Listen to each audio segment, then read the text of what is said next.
Women served in a variety of capacities during the Civil War. They weren't merely spectators to the events swirling around them.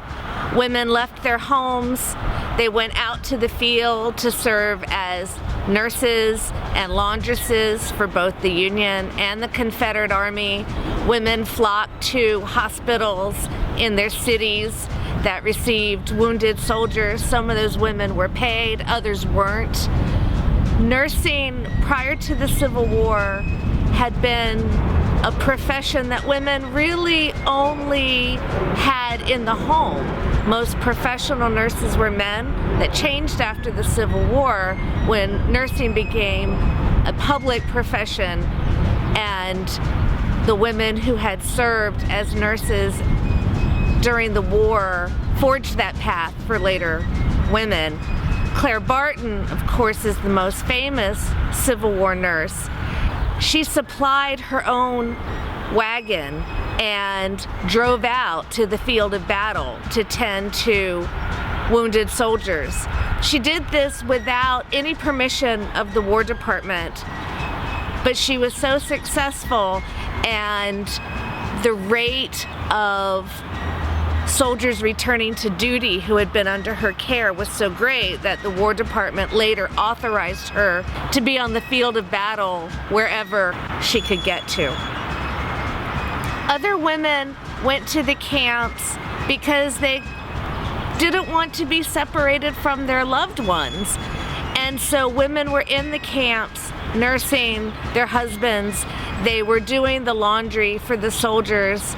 And some women decided that they were going to pick up a gun and they were going to shoot back at the enemy. The Army, whether Union or Confederate, didn't want women in the ranks as soldiers, so the women who chose that path cut off their hair, put on men's clothing, and passed themselves off as men so that they could enlist in the Union and Confederate armies. We estimate that perhaps up to 1,000 women were serving incognito in the ranks. One of the most famous women soldiers was Sarah Edmonds. She was Canadian by birth and had made her way to the United States to escape an arranged marriage. She took on the persona of Franklin Thompson and served for 2.5 years in the 2nd Michigan Infantry. Her service was cut short only because she contracted malaria. She was afraid that if she went to the hospital, her secret would be discovered, and so rather than be found out as a woman in the ranks, she actually deserted the Union Army. Years after the war, she was, however, granted a soldier's pension.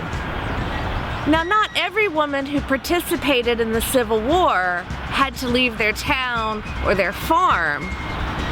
Women took over businesses, they took over the running of their farms while their men were away at war.